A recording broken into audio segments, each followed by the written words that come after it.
Hey guys, what's happening? Am I all alone here? Let's see here. Let me turn on the comment section here so I can see who's here. Hey, happy Sunday. Welcome back, friends. We made it to another Sunday. I hope everybody is awesome today because we have so much to talk about. Crazy week this past week, but we have a lot of gear chat ahead of us today, guys, so I hope you guys are in the mood. Let me say good morning to the boys that are here. Gene, I'm starting from random here. I'm not just going in order. So Gene's here, Shane, Vinny's World, it's me, Dom P, Cushman. We have Mark here as well. We have Peter England. We have Eddie, MFN. We have a whole bunch of people here already. Hey, good to see everybody. Hope everybody's doing so well today because Sundays are usually a little bit rough for some people. You know, it's hard to get up early on Sunday mornings, but I do appreciate everybody that makes the effort to tune in here every Sunday, 10:30-ish. We try and make it a regular thing. So if you're new, welcome. If you're a regular, welcome back. And I was just playing this guitar here today. This is a Zaway. I don't even know how to pronounce the stupid thing. You know, this is a guitar I reviewed a while ago. It's not a new guitar. It's something I had reviewed a while back. Very inexpensive guitar. It's funny because this guitar gets a lot of flack. A lot of people say it's a piece of junk, but I really like it. I don't know. I don't know if it's just me or if I got a good one or what, but it plays extremely well. It's comfortable to play. I like the look of it. It's got ceramic pickups, so maybe a little bit hotter than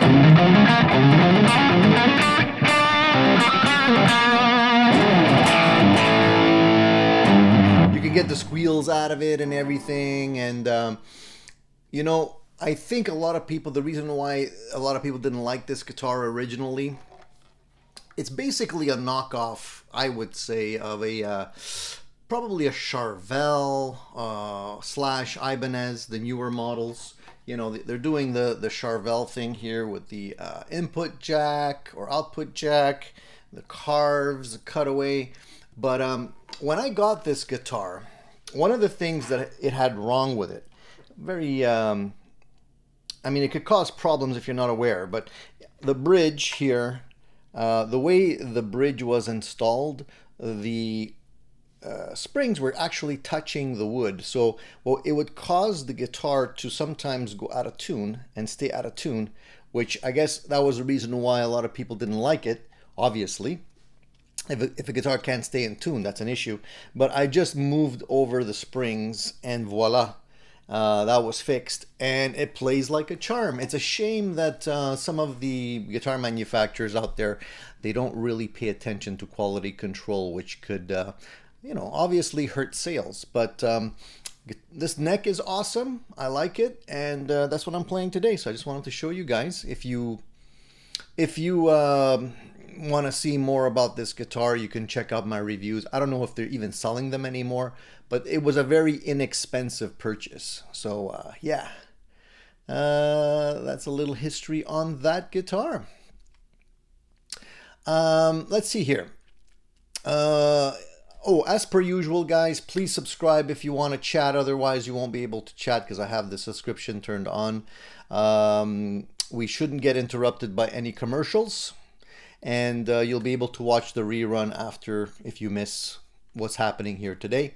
Of course, we encourage everybody to chat. And if you have questions for me, please put a question mark in front of your question so I can see it, spot it, and answer it quickly. All right.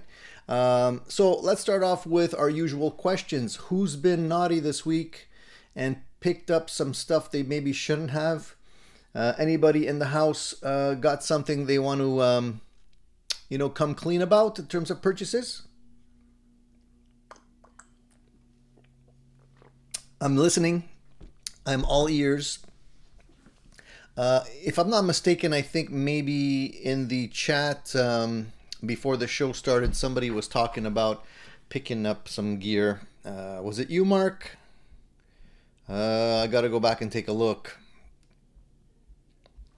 It might have been Mark. I think Mark picked up a new guitar. Am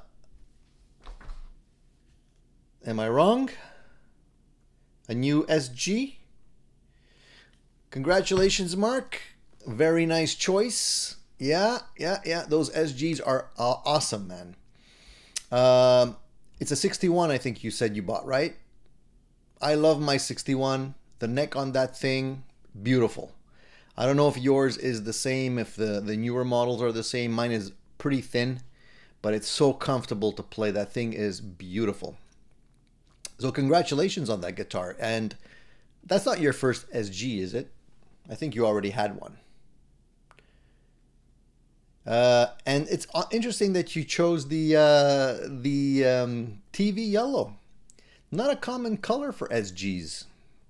A lot of people will go the default color, but I like it. It's a very cool color, man. Congratulations. And the Friedman PT on top of that, to boot. That's pretty cool, dude. Hey, you must have sold off quite a few things. The Pink Taco is a really nice amplifier, man. I don't know if this is your first Friedman amp or if you had one in the past. Friedman makes great stuff. I always say so. I love mine, and I'm sure you'll really enjoy playing the PT20. I'm not sure what the difference is between the version 2 and the version 1. I think it's the switches. I think, if I'm not mistaken, on version 2 of the Pink Taco, they added saturation switches, or a structure switch for the gain.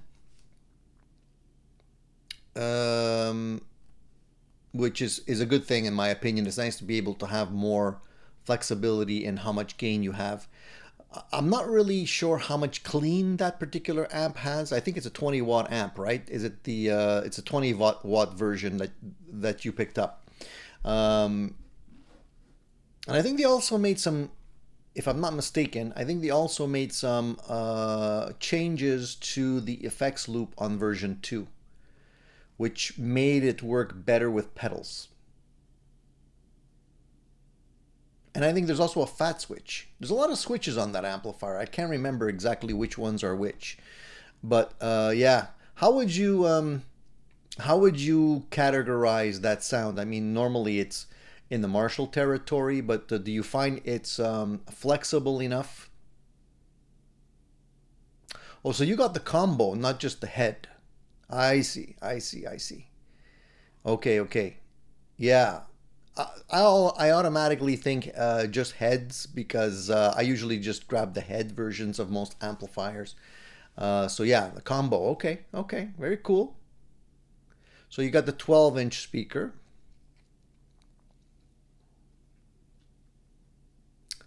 Well, I think you're gonna love it, man.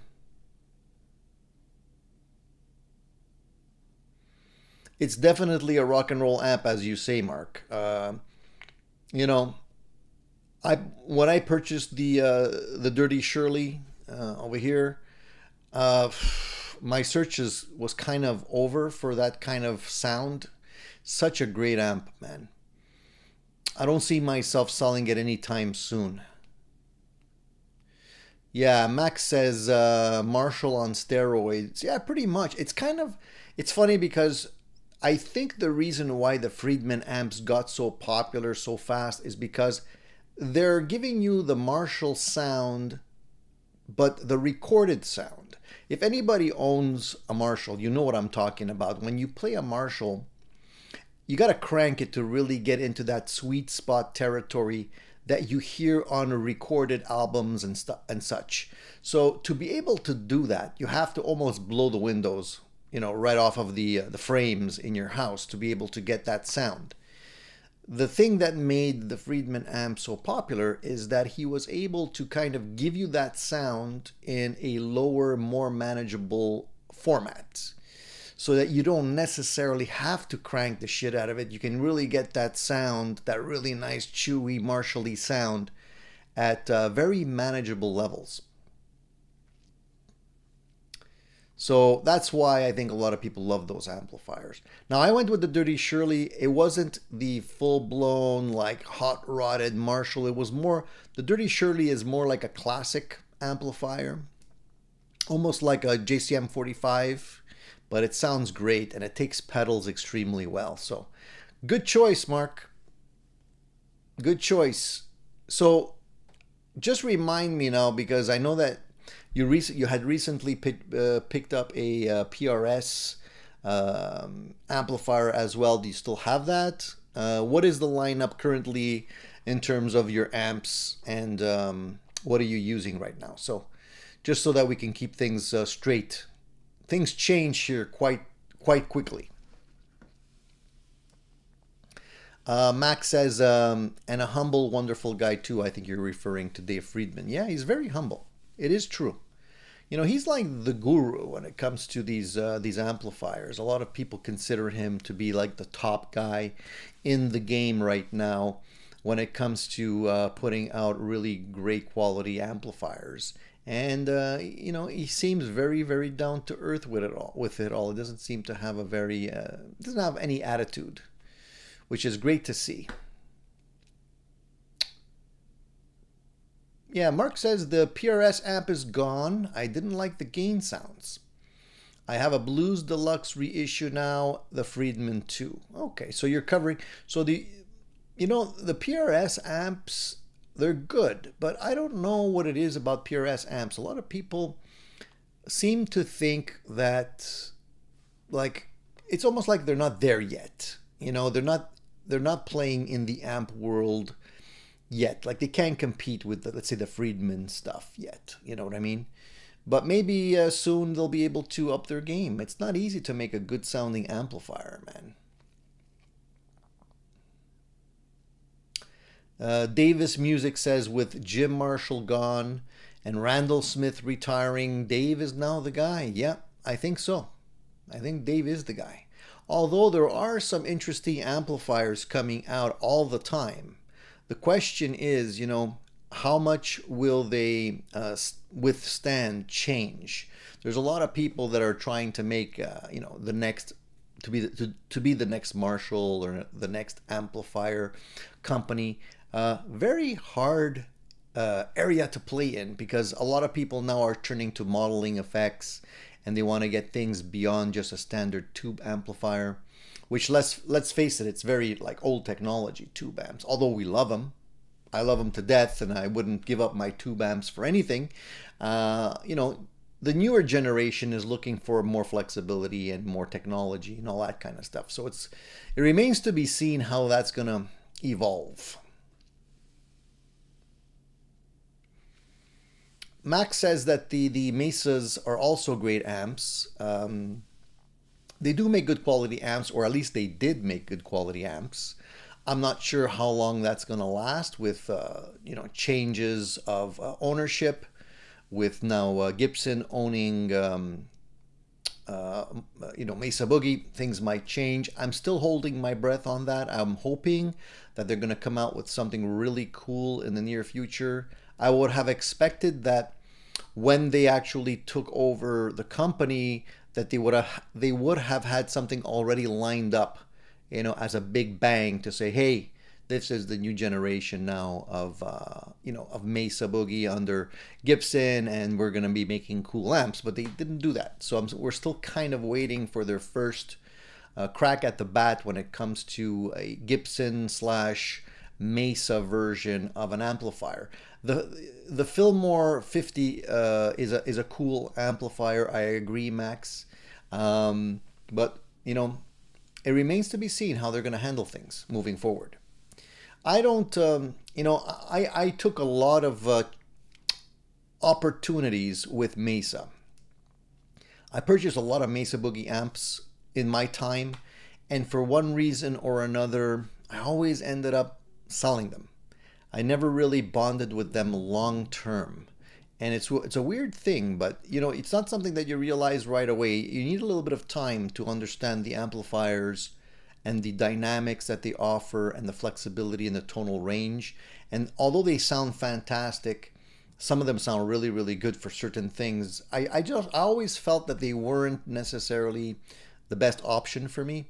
That's why I don't own any right now. But I own almost, like, I'm not going to say all of them, but quite a wide variety of Mesa amplifiers.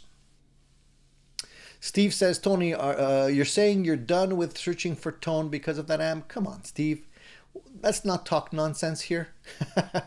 Are we ever done searching for tone? Just because you have something that you really, really like, that doesn't stop you from searching for other things, man.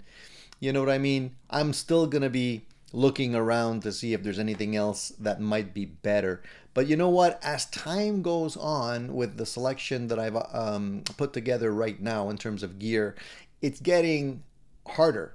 Like, you will notice that, you know, I'm sort of raving about less and less stuff, because I find that the stuff that I have right now is pretty much, for me anyway, like, you know, top of the mountain. Like, I think it's going to be hard to get something that's going to be even better. I'm always looking for it, and I'm hoping that something better comes along, because better is always, you know, something that we're searching for as tone junkies. But, you know, it's not as easy. Like, I'll get enticed, or I'll get curious about little things here and there, new products, you know, things, you know, multi-effects and pedals and whatnot. But in terms of amps and stuff like that, I think the selection that I have right now doesn't leave a lot of room for anything else to be desired until something new comes along, you know, obviously. So the search is never done, Steve. That's what I'm trying to say. Long story short. The reissues, the early Mesa reissues, the Wicker Mesas would be good. But, you know, again, I think, I mean, I wouldn't put it past Gibson to start doing stuff like that, because that's what they're good at. They're good at rehashing, you know, sort of the historical amps and guitars that basically people liked back in the day. I think they're reviving all of that, and it's an easy win for them, because all they need to do is basically remake what they already had and make it more expensive and call it a reissue or a limited run or whatever it is. But I would really like to see something new. That's what I would like to see. There's actually, I took note of this because I wanted to talk about it with you guys. There's a couple of strange / interesting things that are coming up with amplifiers. One is something that's called the Urban Myth Amplifier. And I don't know if you guys heard about this or saw this in your feed or anything like that, but basically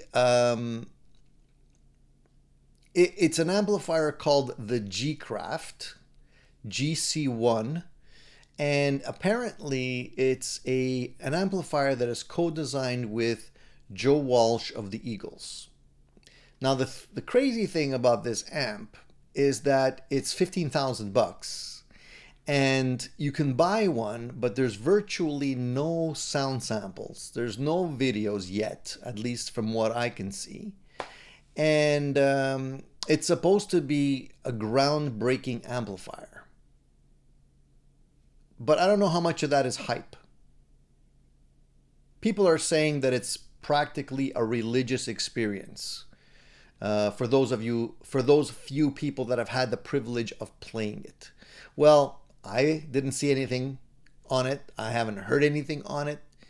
And apparently it's been in the works for over 20 years. So, you know, it's $14,999. You know, basically it's an amplifier or a car kind of thing. But I'm skeptical about this. I need to see more.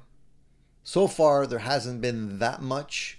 I don't know how many people are going to be willing to drop that kind of money on an amplifier. Apparently, they spared no expense. There's only good stuff in this amplifier.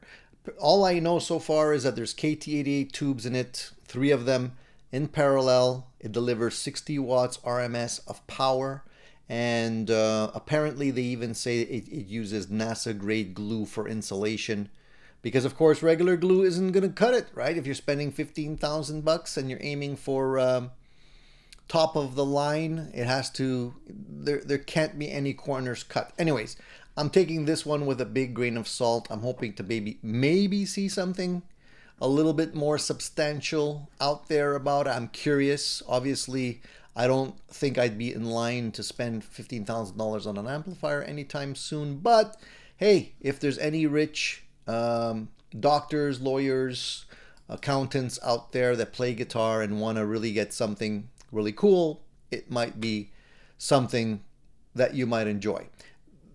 The reason why I'm a little skeptical also about this amplifier, because not to be rude, but a lot of the stuff that I hear Joe Walsh playing through lately doesn't necessarily sound very good, at least the recordings that I've seen and heard.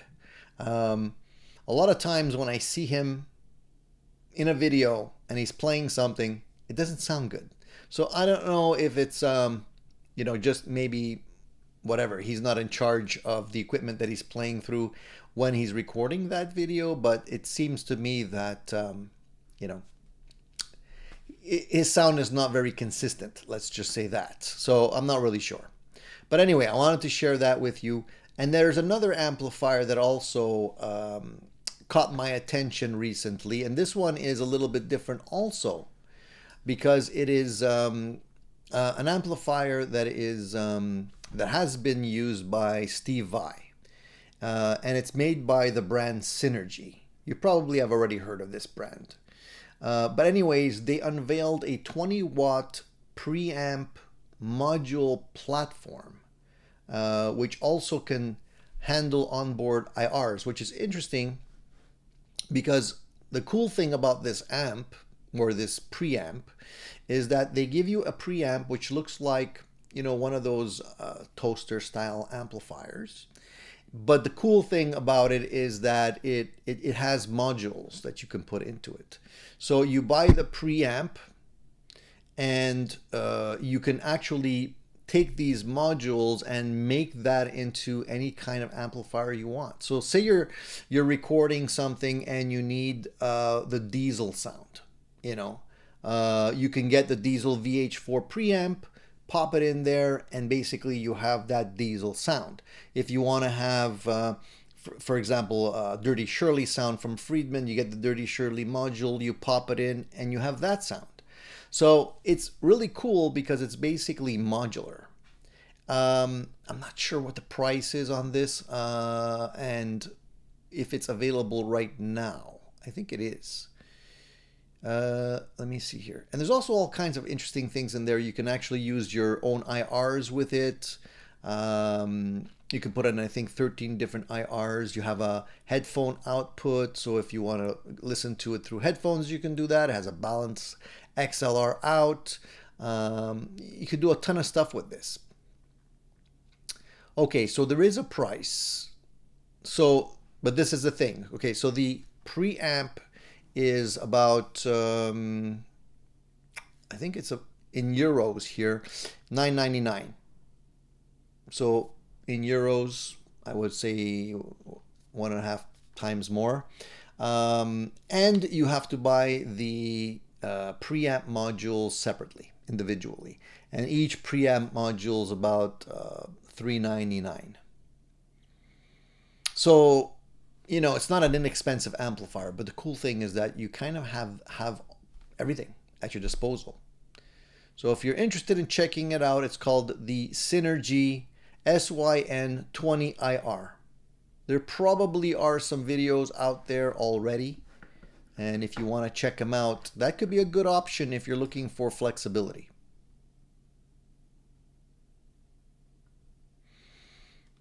Okay, is that let's see here. Going back to your comments.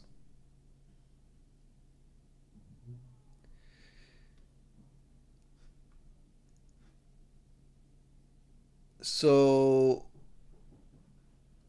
What happened to Epiphone amps? Says Vox Guitars Rock. They were all in for quite a while. Now I don't see many. I think there's a lot of things that are constantly changing in the Gibson slash Epiphone slash Mesa Boogie area now, especially since Gibson acquired Mesa Boogie. They probably have different ideas now. So I'm not really sure what's going on exactly, but I'm sure there's changes happening. Max says, I want the Epiphone slash Gibson ES335 with the custom buckers. I had one of those, the Epiphone version of the 335, and I also own a Gibson 335. Really nice guitar. If I didn't already have a Gibson 335, I probably would have kept it. But having the Gibson 335 and playing both of them side by side, I obviously preferred the Gibson ES335. It had a sweeter neck on it. Neck profile was more what I was looking for. The Epiphone versions, and I noticed that on the 335 as well as the SG, they kind of have, not that it's a bulky neck, but I find like the shoulders of the neck, like the edges here next to the side of the fretboard, are a little bit less rounded and more like squarish kind of thing. Not really square, but you can feel it a little bit more. To me, just slightly less comfortable.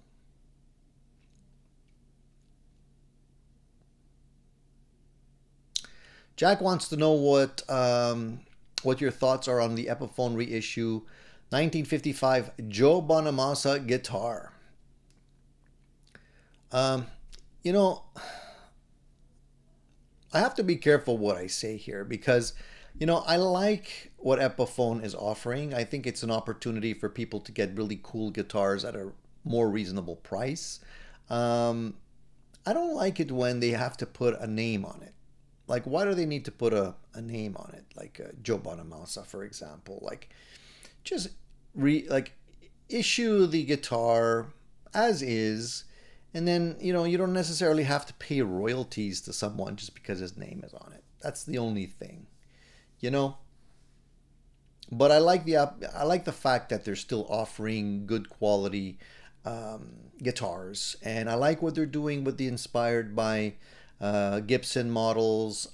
I wish they would just go ahead and make the headstock the same as Gibson across the board and stop with the little, you know, the hanky-panky with making the headstock slightly different. I mean, why?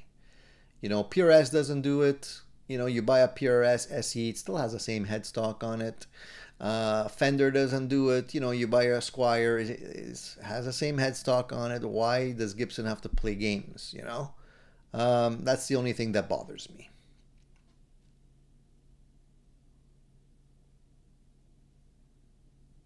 I know they did. I know they did. But they don't do it across the board.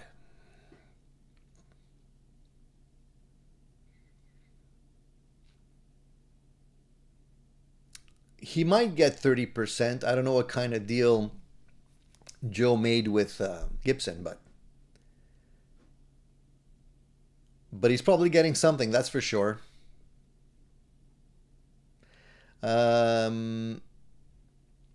Johnny Guitar 57 was answering the Gospel of Mark, and he says, oh yeah, I have the Marshall Studio JTM guitar amplifier combo 1x12 20 watts. That's another pretty nice amplifier. So I'm just scrolling back here because I jumped to the bottom and I probably missed a few things here. By the way, there is a poll. So if you go to the community section, there's a poll in there that we're going to answer towards the end of the show today. And we'll talk about that in a couple of minutes. And one thing I wanted to show you guys, actually, what I noticed recently is that the folks over at Fender marketing, I guess, the marketing department, are doing overtime pumping the Fender brand and stuff like that. I don't know if you've seen any of these things popping up on your feed or not, But there's a few different ads that are coming up, like this one here. 7 decades, millions sold. This is obviously an ad for the Strat, Eric Johnson playing it. There's a few of these Fender ads that have been popping up recently, so I think they're working overtime. And there's this one, Timeless Tones since 1954. Obviously that's Jimmy Vaughn, Stevie Ray Vaughan's brother, and he's also holding a Strat there. And this one, the one guitar, infinite stories. The Fender Telecaster speaks in chords, bends and twangs. What's yours? So there's been a lot of these ads popping up in my feed. So they haven't stopped promoting their core line of guitars that they have. I don't know if you guys are, still enticed by what Fender's doing these days. There are a lot of people eating their pie, part of their pie, because there's a lot of Strat style guitars. And that leads me to the poll question today that I posted. The poll question was basically asking whether or not you like or you would opt for a Super Strat or a regular Strat. Like, given the choice today, do you feel like you're more enticed by a regular Strat or a Super Strat? I mean, look, I guess you can call this a Super Strat, right? Because it is kind of, humbuckers. It's Strat style, but it's got different appointments. So, I enjoy Super Strats a lot. And to me, a Strat is a Strat, but it's almost like a stripped down guitar. Like, in other words, with all the stuff you can get on guitars today, coil splitting, humbuckers, different pickup configurations, sustainiacs, there's all kinds of options you can get with floating bridges, Floyd Rose, locking nut. It seems like a standard Strat is kind of like the bare bones minimum that you would get, if you really want to go back and you don't want to mess with anything besides, the basics, then Strat would probably be for you. But, today you have a lot of choice. So you're not limited to just having a Strat with 3 single coil pickups and nothing else. You can get stacked pickups. You can get HSS or HSH configurations. You can get so many different things, and of course Charvel is doing that, and Charvel is owned by Fender, so Fender knows that there's a lot of people that are going to be looking for more than just a standard Strat. So there's the core customers that would stick to a regular Telecaster or a regular Strat, and then there's I'd say a lot of new people might be looking for a little bit more. I like to have both. I mean, I don't want to be greedy, but I like to have choice, and for me, having an opportunity to do both is good. Why not? You don't always want to drive the same kind of car. If you want to have a little bit of fun, you take out a sports car. If you want to go to Costco and do groceries with your wife, it might be, the station wagon or a caravan or whatever. But there's a time and a place for everything. And obviously, Super Strats allow you to do a lot more. I think a lot of people might agree with me. Like, you need more than one. Am I alone on this? Presley's here. Hey, Presley, what's going on, dude? He says he's been building. He's always building. I've been building a Les Paul style build, mahogany body, 1/4 inch maple cap, flame maple veneer, quarter sawn mahogany neck, and I'm doing an access carve on the neck heel and belly carve. Seems quite intensive. Is that one of the more complex builds that you've done, Presley? Have you done stuff like that before, or is this the first time you're going full out with all these options? It seems like it's a fully loaded guitar. And it's funny you bring up quarter sawn mahogany neck. I'm wondering how many people out there know the difference. Do you guys know the difference between quarter sawn and flat sawn necks? How many people do? Put your hands up if you do. And if you don't, I'm going to talk a little bit about that. It might be boring, but I think it's something that you guys should be aware of.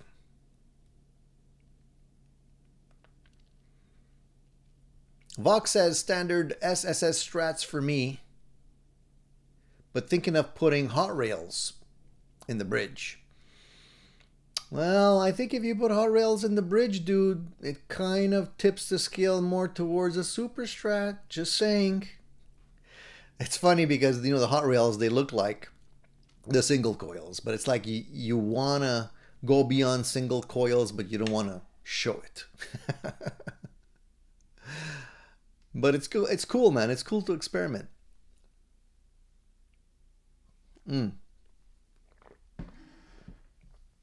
Paul says that Mr. McKnight said after pulling it apart, the Epi Les Paul Special with US P90s is easily as good as the Gibson inside and out. $500 USD. He admitted being shocked. Why are people shocked that the guitars are good? Like, why wouldn't Epiphones be good? A lot of people are just a little bit too hard on Epiphone. I think you're getting a decent guitar for the money. Unless they start cutting corners. Hey, Peg City's here. Peg City Pickups. When it comes to strats, I like the standard single coils. Love the tone. It is true that, obviously the single tone strats have that quack. And obviously you're going to lose that when you throw in a humbucker in the mix. And even if you split the coil, you're never going to really get that strat quack. Or that, that chimey sparkle. That it is true. So this is why I say you need more than one. Like I would keep an unalterated, unchanged, unmodded strats, 3 single coil pickups for, that's down to earth, proven strat sound. And then super strat for everything else, if you want to have something, if you want to have that variety. But if you want that bell-like chime, there's nothing like a strat with single coils. I agree with you. This is why it's so hard to have just one guitar, guys. It's like, and as you can see, I didn't even clean up for you guys this week. It's a mess behind me here. I was actually busy taking inventory, something that I wanted to do for a long time. Now, you guys are going to say, Tony, like, why do you need to take inventory? Like, what's, how many guitars do you have? That's not the point. The point is I'm trying to take inventory of all the guitars, clear description, mark down all the serial numbers, mark down more or less the value of the guitar, details, identifying features and all that kind of stuff, just so I have a record. Because I've been meaning to do it for a long time and I never get around to it. Sometimes it's also good to be able to see and to make a list and a mental list also of what you want to keep, what you want to sell, maybe what's on the chopping block. I do want to do somewhat of a cleanup this spring and sell some stuff that I don't use as much. I think it's getting to the point where I need to do that. So this is helping me do that. So this is why I have a mess behind me. But don't look at that. And I didn't get anything new this week except for this chair. You see this chair here? I ended up getting a chair that finally has the option of putting up and putting down these little armrests. I've been meaning to do that for a long time. My other chair didn't do that. So now I can play guitar and have these things out of the way and just, make things a little bit easier. A lot more comfortable, this chair. I like it. So far, I like it. Just takes a little bit of time to break in. You need to be able to get the right angle and get used to it. But I'm happy I made that that purchase. Max says, what's the white headstock over your shoulder? Over my shoulder on this side? This guy? That is a Squier Contemporary Strat. Also a super Strat if you want to split hairs about it. It's got two humbuckers on it. Two humbucker style pickups. That guy, right? Yeah, Contemporary Squier Strat. Also a very nice guitar. Yes, there indeed, MFN, there is a lot of tripping hazards in my studio today. I have to clean things up.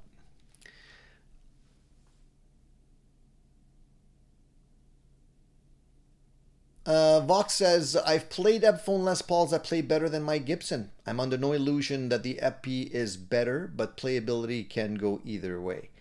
You know, I'm going to say something maybe some of you might not agree with, but this is what I think about the Epiphones, guys. Epiphones make really, they make good guitars. I'm not going to knock the quality of the guitars. I think they're good overall.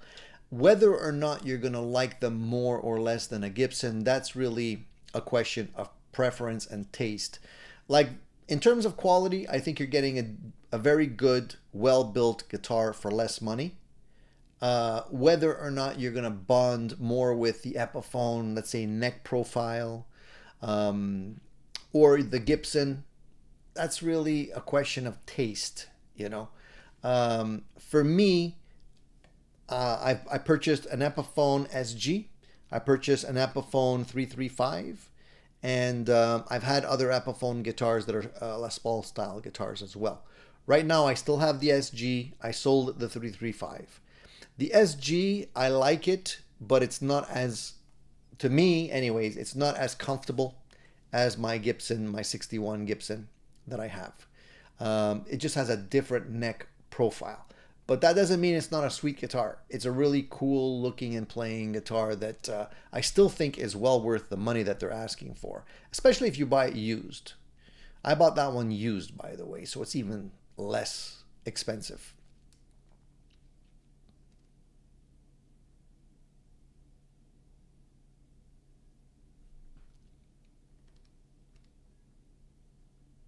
Jack Collins says, I own several Epiphone guitars and I don't see them cutting corners. I don't either. I mean, so far so good. Let's hope they stay that way.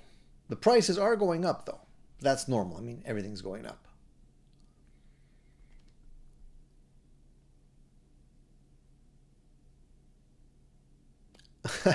Shane says, oh, they cut corners. The strap buttons fell out of mine on day 2. Actually, it's funny you mentioned that, Shane, because a friend of mine also bought a 335, and his he had the top hat knobs on his, and the center portion, you know, where it says toner volume on the knob, fell off on his guitar like almost immediately. That was an Epiphone. But I mean, is it coincidence? It could be. It could be coincidence. It's funny because I was playing my 61 Gibson SG the last rehearsal, and I also took the with the SG I decided to go through the Trident multi-effects unit for the first time with the band, so I wanted to give you some feedback on that as well. First of all, I noticed, and it's really a pain when this happens, but the volume knob on the bridge pickup, when I had it full on 10, would sometimes cut out on the Gibson.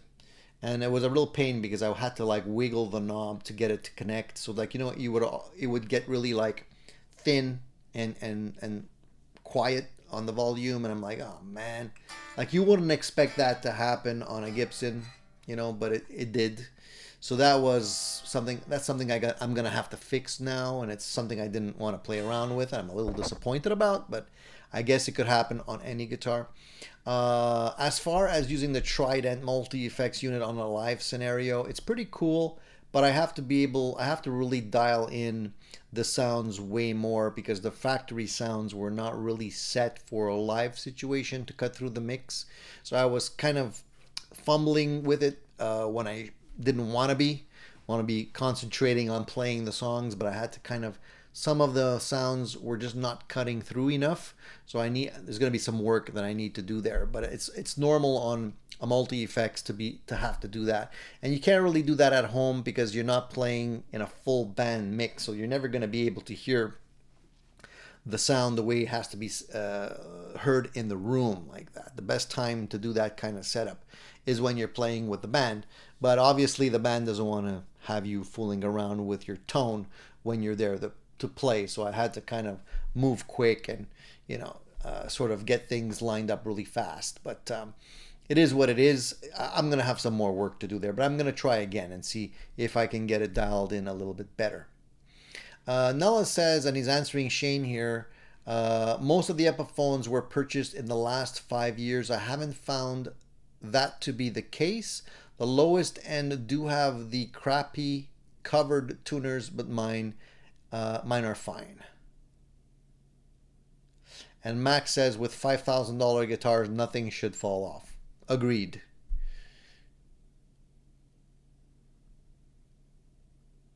And Searching for Tone says, what's considered low-end Epiphone? The $150 or you consider $800?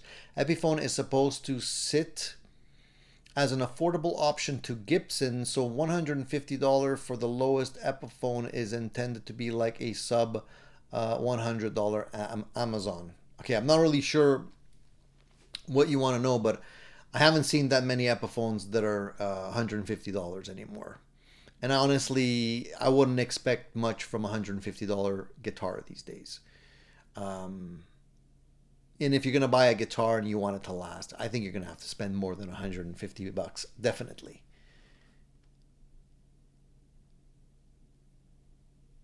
Nella says, those Telecaster switch tips are notorious for falling off, a design flaw carried from the 50s. There's a lot of things that are carried from the 50s as design flaws. And still, I'm going to talk a little bit about something here. And you guys might not follow me if you haven't seen the video, okay? But there was a video that was put out on YouTube recently where a YouTuber took a Gibson, a Chinese Gibson, and brought it to a few experts, okay? Tom Murphy was one of them. Bukovac was there, and a few others, including Bonamassa. And they were basically looking at this guitar lying on a table, and they were basically like tearing it apart, saying like why, how you can spot a fake Gibson, why they're no good, what makes them different. I don't know if you saw this video or not, but it's making the rounds. It's interesting to see a couple of things. First of all, it was interesting to me that experts brought up very things that I would have expected them to know, and they were kind of questioning, which is odd to me, because I would have thought like guys like Tom Murphy that work in the Gibson custom shop making Tom Murphy designed or modded guitars that sell for a lot of money. He's working on this all day long. Like, he should know this stuff like the back of his hand. But they said a couple of things that were a little bit odd, and I wasn't ready to hear them not know the answers right off the back, the back of their hand in certain things. The other weird thing about that video is that, even Tom Murphy admitted to this, where the old Gibsons had clear design flaws. He mentioned a couple of things. And what he said was, in just a few words, is that the custom shop stuff that you pay top dollar for continue to have those flaws because they're custom shop and they want to make, a reproduction of the early models, but they're doing it with all the defects that the early models had. So you're buying a very expensive guitar, which is a reproduction, not an original vintage guitar, and it still has all of those defects that they could fix, because they know that they're defects today. You know, they know what's wrong and they know what to do, but they're not going to change it because custom shop, right? So it's funny, you know, you're spending that kind of money. Would you want to have a better built guitar, or do you just want to have a reproduction of an old guitar, which is not actually an old guitar, pay a lot of money for it, and still have defects? Headstock is one of them. Boomerang, they mentioned the headstock, but not just the headstock. They mentioned also the fret spacing on those guitars.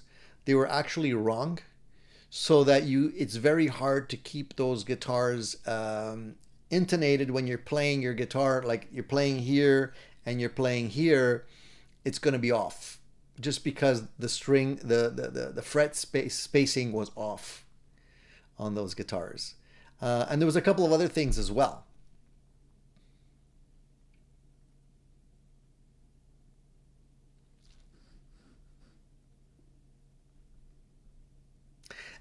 And the other thing that kind of made me kind of smirk about the video is basically, if you didn't want, like if you're complaining about Gibson guitars, how you can't do anything about the fact that they're bringing in these guitars from China, you can't stop it. Gibson can't stop it. You know, they try, but they can't. It's going to continue to happen. And you have a very clear video now out there where you're basically pointing out all the things they could improve on the Gibsons that they have wrong. You know, like they were talking about the location of the headstock logo. They were talking about the position of the knobs. They were talking about, you know, certain things that they had wrong. You know, the serial number, the way the serial number appears in the back, and all this kind of stuff. A perfect video for those guitar manufacturers in China to now be able to know exactly what they need to fix to make them even better. You know, so if you're intending this to be a deterrent, you might have just shot yourself in the foot, because maybe the next batch of these counterfeit Gibsons that are going to be coming in might be even better, thanks to this video. Anyway, hey Michael Kidd. Michael says, well, first time catching the show live. Hey, Michael, well, thank you for joining us. I hope it's not going to be the last time. Sir Psycho says, are you excited for the Behringer Chorus Symphony pedal? I'm excited about a few of the new Behringer clone pedals. I was holding out to get the clone, but I pulled the trigger on this last week. This guy, I showed it to you guys last week. I don't know if all of you saw it, but basically it's the Seriatone, however you want to pronounce it, the Centura, which is basically their clone. I ended up getting that. I was gonna get the Behringer because it's smaller. This one's huge, by the way. That's the only disadvantage of this guy. It takes a big amount of real estate on your pedal board, where the Behringer one is smaller. I might still end up trying the Behringer one and comparing these two and maybe seeing which one I prefer. So far, this one is really killer, though. It sounds fantastic. So I ended up getting that. Wasn't expecting to. But I'm still waiting on the fuzz pedal, and I'm curious about the chorus pedal, as well as the Univibe. I'm curious on the Univibe as well.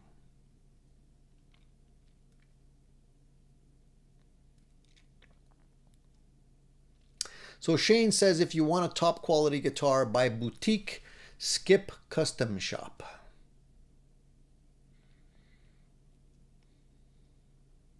And Paul says, U.S. Customs only inspects 10% of the containers. A container could have 100 guitars. It's going to be very difficult to stop the influx of those guitars coming in. They just don't have the manpower.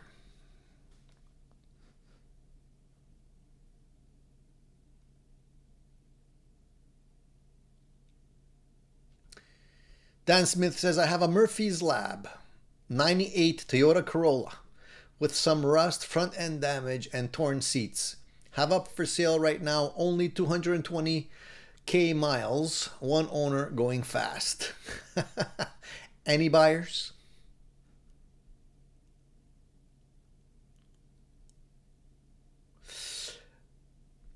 Hey, Profile, what's happening, dude? I don't know if any of you caught my videos this week. I did post a few new videos. One was a down and dirty run and gun type video that I did on a couple of new tools that I purchased for guitar setup. Primarily, I was showing you the nut slot files that I got after so many years of dealing with crappy ones that I bought. I finally decided to pull the trigger on those, as well as a really nice tool, measuring tool, gauge that I purchased as well, that is very, very flexible and allows you to measure so many things, including the depth of your nut slots, the height of your frets, and a whole bunch of other stuff. Kind of spoiled myself on those. And, yeah, David, they're not cheap. They were not cheap, but this is why I put off buying them for such a long time. But you know what? If I would have bought them like 10, 15 years ago when I should have, they would have been less expensive than they are today. And for sure, 100%, I would have been doing better setups. And I probably still would have them. Like, you spend that money once, and you typically hold on to the tools unless you lose them or break them. You're going to keep them forever. So I would say spending money on good quality tools if you're doing your own setups and whatnot is never a mistake. You want to get good stuff. And I'm happy that I got them. Now I'm going to go over a lot of my guitars again and be able to do a much better job of slotting the nuts. There's some that I could make a little bit better. And I'm looking forward to doing that. So I wanted to show you those tools, and I got them from Solo Guitars, which is a Canadian company, because I don't have to necessarily worry about exchange and shipping and all that kind of stuff. So it's good for me. And I think they make great stuff. So I shout out to them for making and selling great tools. And what else did I do? I did that one, and I did another video on the Legato multi-effect unit, which is kind of a long, slender multi-effect unit that is very affordable. And I just showed a couple of sounds from that and wanted to show you guys that tool. I call it a tool because honestly, I would probably use it more for practice. A lot of people out there might opt for like a Spark amp or something like that, or those type of portable amplifiers, but they're expensive and they don't necessarily have all the features and functions that this thing has, the Legato, the one that I showed. And just to be clear, Legato, you can get the Legato brand, but that same unit is sold under 3 or 4 different names. They're all the same basically. And you can basically use that for recording, live scenarios, practicing, all of that. So I wanted to show you that in case you're interested in getting a very inexpensive portable solution. I really like the fact that it has rechargeable batteries, so you don't necessarily have to even plug it in. You can just take it and put it in your backpack and just go,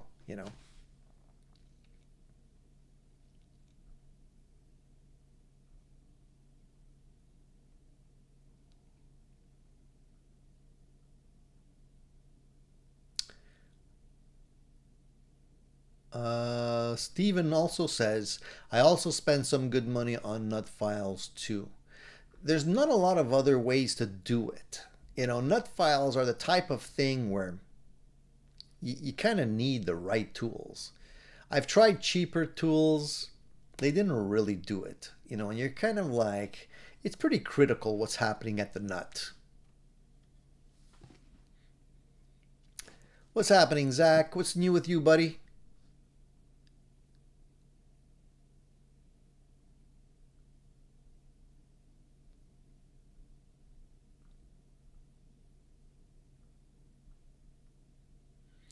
And Boomerang says the Hoscos, the best, I guess you were trying to say, the best prices I found are on Amazon here in the AU. They're shipped from Japan, sorry. So there's a waiting period. Yeah, the Japanese files are great. I have another little Hosco file here. This is also, I'm pretty sure it's Hosco that makes this here. Let me see. Anyway, there's this file. Can you see this? It's hard to see. Anyways, this is a file that I use for the fret ends. And basically only one side of the file has teeth. The other side is rounded over so you don't damage the wood. And it's an easy way just to round over the edges of your fret without damaging the wood. You need this. This is a great tool also. So if you have the right tools, it makes the job so much quicker and easier.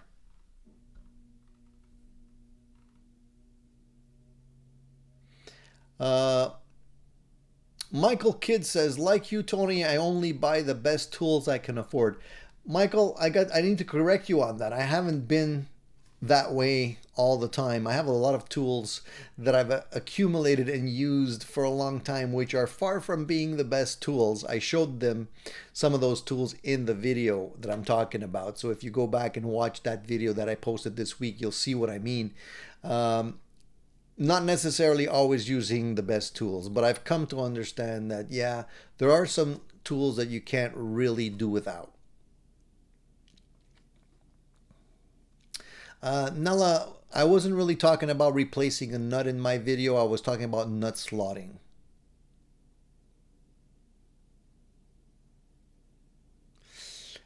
Exactly, Nella.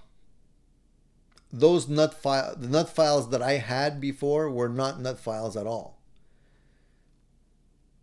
And they weren't, what I was using weren't welder tip cleaners. Those are kind of other things that people will use in a pinch. I don't recommend those either. But what I had were feeler gauges that were notched so that they can be used as files. Not the best option.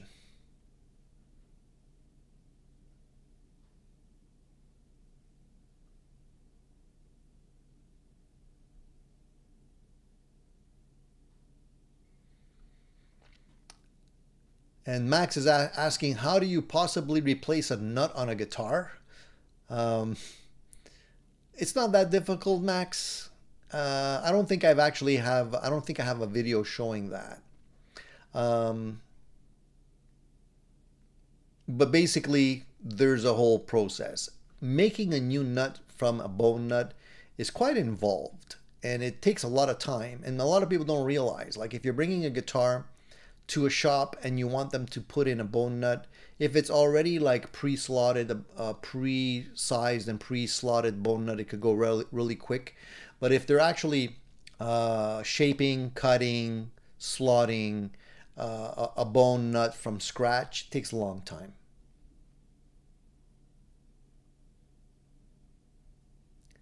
Johnny Guitar 57 says, hey Tony, there are quite a few 20-watt Friedman models. What do you recommend for just my room use and blues or basic rock? Dude, I mean, I have one over my shoulder. Over there, that guy. That's not a 20-watt version. That's a 40-watt, almost 45-watt. But I think they make the smaller version of that. That's the Dirty Shirley. And if you're going to be playing blues, classic rock, I would go for that one. Beautiful amplifier. Just get the smaller version.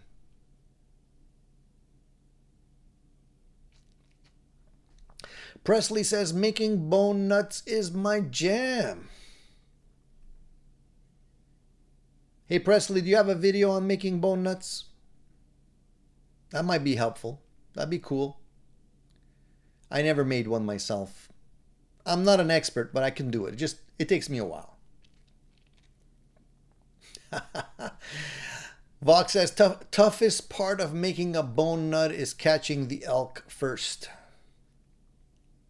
So going back to what I was asking Presley, Presley, do you know the difference? You must know the difference, right? Quarter sawn versus flat sawn necks. I'm going to talk about that, and it might be boring for some of you guys, but I think you need to know this. I might actually even have an image I could pop up on my screen here. Let me just see. Do I have one? Yeah, I think I do. Right here. Boom. So here you go. Can you guys tell me which one is quarter sawn and which one is flat sawn?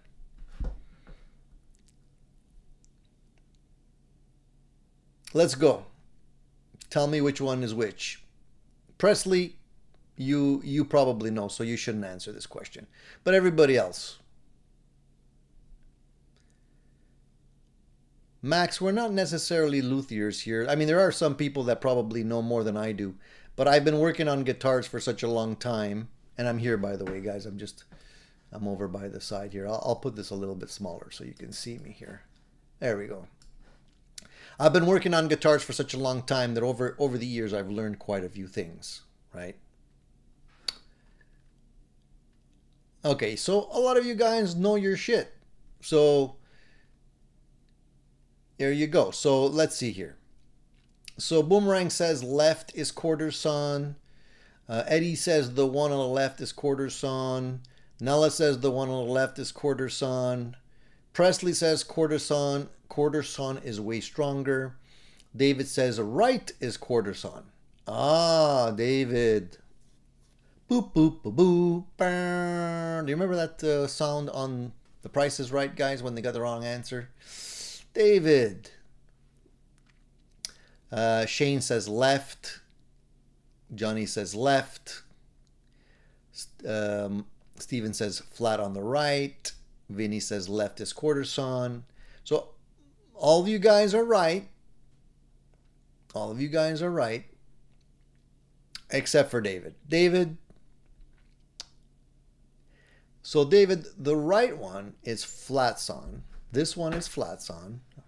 And the left one is quarter sawn. So the difference is, can you see the difference?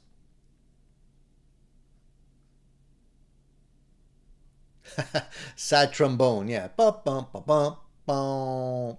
Anyway, so the one on this guy's quarter, this guy's flat.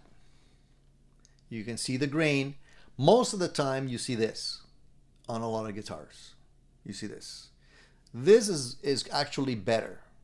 It's actually more sturdy. Okay? So if you're looking at guitars in a shop, maybe you can notice that. You can notice which one it is. And if you have an opportunity, you could try and get this one.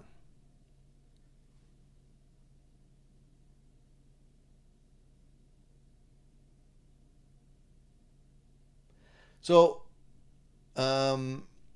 generally, I don't know if this is cheaper. I don't know why we see more guitars with this type of a neck than this type of a neck. But if you have an opportunity, maybe go for that. So I just wanted to show you guys, because maybe a lot of people don't know. But I'm surprised a lot of you guys know. I'm not talking to dummies here. Very good. I'm very happy that you guys know your stuff. Very cool.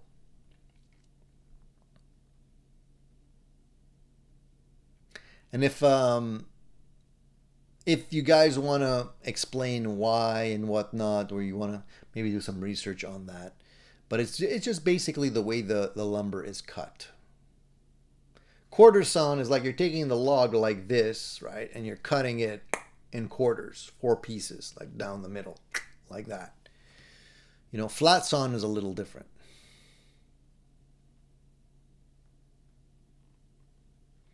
So that's the lesson for today, guys. I got to get this pedal. This is what I'm looking for next, guys. If you guys can help me find one, I want to get one of these. These are awesome. So when you're playing with your band and you make a mistake, You can basically use the blame shifter, you know, to blame the other guy. I thought it was funny. I just wanted to share it with you guys. I thought it was kind of cute. The blame shifter. Okay. What should we take a look at the poll question, guys? The results on that? Let's take a look. Why not?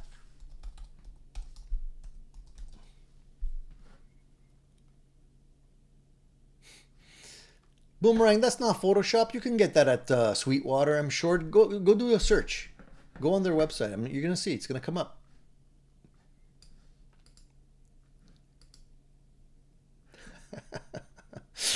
Okay, so let's see here. Let's look at the poll question. All right, so the poll question was Strat or Super Strat, which one is for you? We have 193 votes on this question.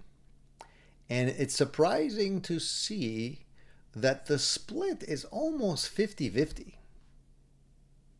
Almost 50-50. So what do you think? Well, what do you think? You're going to be able to see it if you look, but without looking at the results, what do you think would be the winner?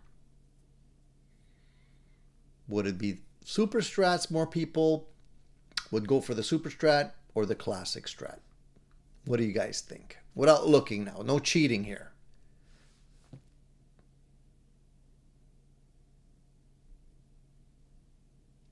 There wasn't a both. There was an other where you can explain in the comments why you wouldn't select one or the other.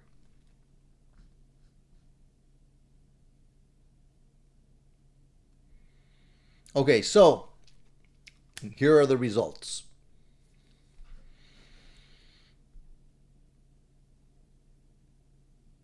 So a lot of people say the Classic. So Johnny Guitar 57 says Classic. Vinny's World says Classic. Nella says Classic. Martin says Super. And Max says depends on the age of the respondent. Eddie says Super. Michael says Classic. And Steven says probably Super Strat because you guys are so young. Okay, so I'm surprised you guys brought up the age thing. But it is a good point to observe. I do think that younger people will probably end up going more for the Super Strat. So maybe age would kind of change things. I kind of agree with you. Okay, so 58% of you said Super Strat because more is always better. So the Super Strat actually pulled ahead of the Classic. So maybe there's more younger people in the house or voting here. I'm not really sure, but I'm surprised. But not by much. 48 for the Super Strat to 45 for the Classic Strat. All the mojo, none of the fluff. Very close. Now 7% of you said other. So it might be interesting to look at some of the comments here. So a lot of the the respondents that selected other said both, right? And like I said at the beginning, I think you need to have both. Someone said Fat Strat, HSS, but nix the Floyd, and he's happy. Someone else says HH, right? So this style of guitar, humbucker. Another gentleman said, very hard to choose. I like different configurations for different styles of music. I prefer having an SSS or HSS and a HH Stratocaster. I have an SSS and a HH now, but hopefully a HSS soon. The Stratocaster body is definitely my favorite. I also like Telecasters. Our own Shane here says, when I was 17, I got a bright yellow Kramer. It all started from there. Got another Ibanez coming on Monday. So I guess it's Super Strats for Shane most of the time. Paul says, I prefer classic Strat body shape and color and the optional HSS pickups, but would like a Floyd. And someone else says, I need a Super Strat. If I need a Super Strat, I play a Telecaster or my Les Paul SSS all the way. Someone else says Telecaster. Someone else says, in between, my favorite guitar to use is a Texas Fat Strat with a Floyd. Nice, nice selection there, actually. And then we have somebody saying, depends on the brand and type of guitar. My first real guitar was a 2 humbucker Charvel with Floyd Rose trem, made in Japan from the late 80s, but I love the classic SSS Fenders with 7.25 radius just as much. Depends on the day and what I'm feeling, I guess, for whatever guitar I reach for. And that's kind of the mentality I use. It's nice to have selection and nice to be able to use what you like that particular day. And Guitar Vacation says, I chose Super Strat, but my preferred Super Strat isn't typical. I still like the traditional 6-screw or 2-post trem, so no Floyd.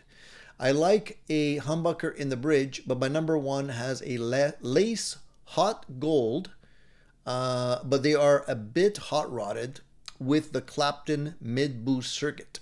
I rarely turn the mid-boost up, but even all the way down, it's like a plus 6 dB boost, if memory serves me correctly. So that's quite a substantial boost. I never actually played a guitar that had that on it. I should actually try one. I might like it.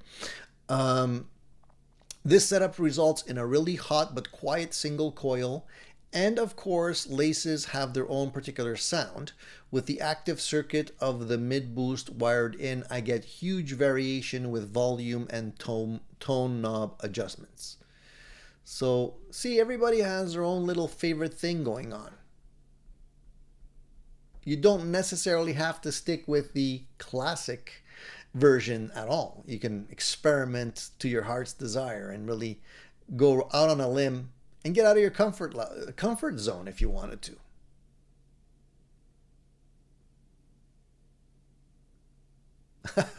That was a tongue twister, Michael.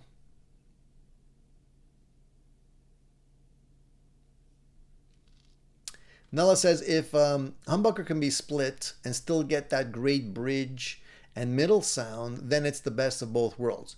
Technically, it would be, Nella, but I haven't really found that many pickups that can really nail that. They get close, but it's always a compromise.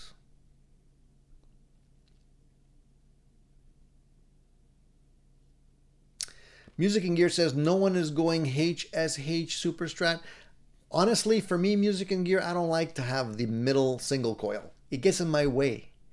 You know, because you have the 2 humbuckers that already take up so much real estate under the strings, and then you throw in a middle single coil, and it, you know, when you're picking, you're just always hitting a pickup. So I kind of don't like it. Eddie says, I can't play a Strat because the volume knob is in my way. Is what it is. I understand. Yeah, it's true. The volume knob tends to get in your way. It's true. This is why, you know, sometimes you go with a 2 knob Super Strat. It makes things easier. The other one that I have there also, the knob is not necessarily in the same place. It's kind of moved a little bit, but it's still kind of, it could still be in your way.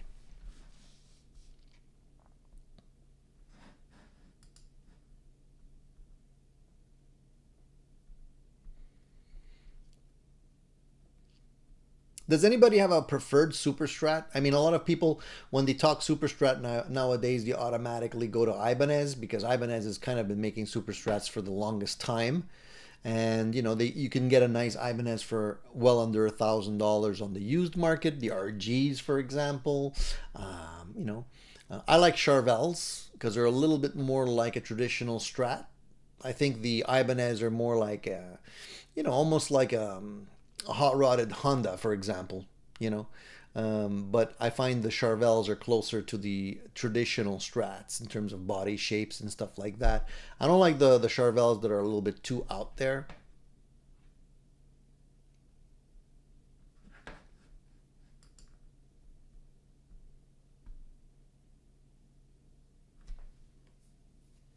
Hey Rob, nice to see you, buddy.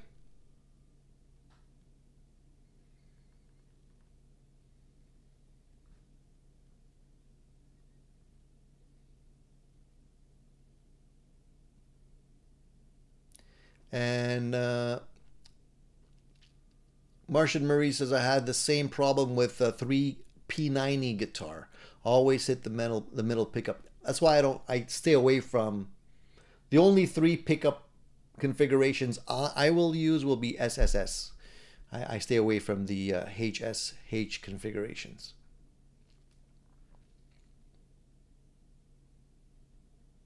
Shane says the Schecter Sun Valley Super Shredder is a nice option. Vox says Indonesia Fender Super Strat. Nella says I'd go Charvel. Boomerang says Charvels are nice guitars. Yeah, I mean, there's a lot of choice. We're spoiled nowadays with the amount of options we have with guitars, you know what I mean? Like, look at this one. I mean, this one, honestly, I don't know how much they're selling for now. But I would be surprised if they're selling for more than $500. This is probably under 500, probably under 400, to be honest, if you can still find them. And to me, they play really, really nice. The only thing I would have liked or preferred is just a traditional headstock here, so it's not flipped the other way. I would prefer the other side.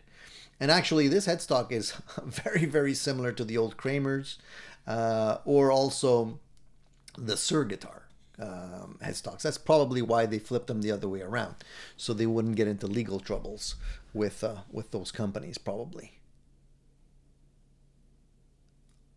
Jackson is another option, yeah, for Super Strats, for sure. Hey, if there's any Van Halen fans in the house, I just wanted to bring this to your attention. I noticed that there's some new videos available on YouTube. One is one that is called the Van Halen UK 84 B-roll.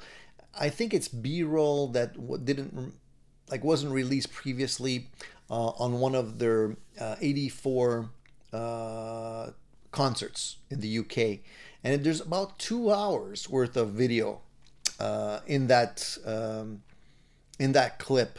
So it's cool if you're a Van Halen fan like I am. You could take a look at all of that. It's not necessarily wow video because it is B-roll that didn't make the cut, so it's kind of, you know, it's not something that's gonna knock your socks off or anything like that. But if you're curious and you want to see what's going on and what the outtakes are, you have about 2 hours worth of video to watch in that one. And then another one popped up this week also, roughly 2 hours worth of Van Halen outtakes from Jump. And I think this is the outtakes that they did from their Jump video that they shot, and that's interesting also. You know, some of them have sound, some of them it's just video, but it's all in there. So it's cool to see that there's still unseen video that's popping up.